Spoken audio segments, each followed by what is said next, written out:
নমস্কার, সবাই কেমন আছেন? আশা রাখছি ভালো আছেন, সুস্থ আছেন। আমি সর্বাণী আবার নিয়ে চলে এসেছি আর একটা নতুন রেসিপি। আজকে বানাচ্ছি মাছের তরকারি, ঢ্যাঁড়স আলু মাছের একটা পাতলা ঝোল। তো চলুন কথা না বাড়িয়ে বানিয়ে ফেলি। অনেকেই বলেন ঢ্যাঁড়সের তরকারি একদমই ভালো লাগে না, ঢ্যাঁড়স ভাজা হলে তবু তো ঠিক আছে, আবার মাছের ঝোল একদমই না। তো তাদের উদ্দেশ্যে বলবো, একবার যেভাবে বানাচ্ছি অবশ্যই এইভাবে একবার বানিয়ে দেখুন, মুখে লেগে থাকবে, কথা দিলাম। তো যাই হোক, কথা না বাড়িয়ে আমি রান্নার দিকে চলে যাই। এখানে নিচ্ছি পরিমাণ মতো সর্ষে, সাদা সর্ষে নিচ্ছি 2 চামচ, আর নেব সাদা তিল 2 চামচ, আদা কুচি একটু সামান্য পরিমাণের, আর কয়েকটা লঙ্কা, কাঁচা লঙ্কা। মাছ নিয়েছি, ঢ্যাঁড়স তো কেটে নিয়েছি, আলুও কেটে নিয়েছি। আর নেব পেঁয়াজ, পেঁয়াজের টুকরোটা এখানে নেই, আমি পরে আপনাদেরকে দেখিয়ে দেব। আর এখানে এই যে এই মশলাটা পুরোটা একদম আদা কাঁচা লঙ্কার মশলাটা একটা মিহি পেস্ট বানিয়ে নেব। তো চলুন, কড়াই গরম হয়ে গেছে, মাছগুলো এক এক করে ভেজে নিই। মাছে আমি নুন হলুদ মেখে নিয়েছি, আর তেলেতে একটু অল্প পরিমাণে লবণ দেব, তার কারণ মাছেতে ভালো নুনটা ভাজার সাথে সাথে ঢুকে যাবে, ভালো টেস্ট হবে। তো যাই হোক, এক এক করে মাছ আমি ভেজে নিচ্ছি। আর একবার অবশ্যই বলবো, মা এইভাবে বানিয়ে খাবেন, দেখবেন সত্যি ভালো লাগে।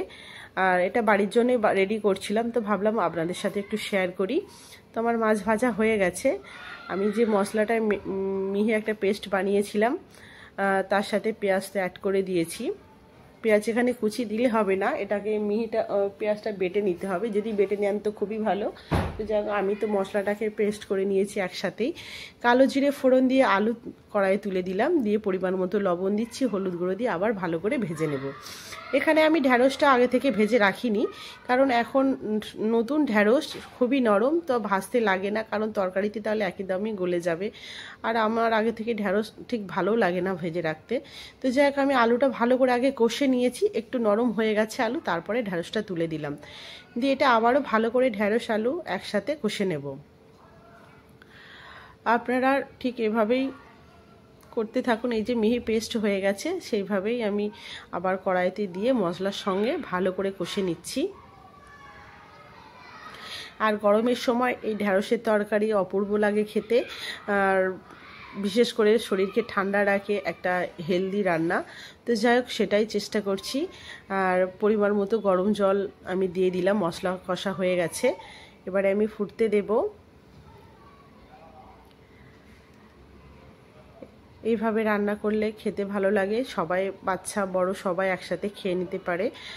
আর আমি মাছগুলো তুলে দিলাম, আমার তরকারি অলমোস্ট হয়ে এসেছে। আর একটু অ্যাড করছি ধনেপাতা কুচি, ব্যাস এটাই, আর কিছু না। দেখুন একদম পাতলা করে বানিয়েছি, গরম ভাতের সাথে মুখে লেগে থাকবে, দারুণ হয়, এইভাবে বানিয়ে করবেন একবার।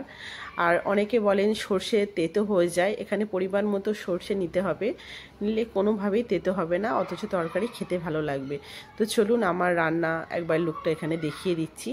তো সবাই ভালো থাকবেন, সুস্থ থাকবেন, দেখা হবে আবার নতুন একটি ভিডিও নিয়ে। আর দেখুন কেমন লাগছে, একদমই পাতলা করেছি। এই যে এখানে পোস্ত দিলে তো ভালো হতো, কিন্তু আমি দিইনি, পোস্ত দরকারও নেই, সর্ষে দিয়েই ভালো হয়ে যায় খেতে। তো চলুন।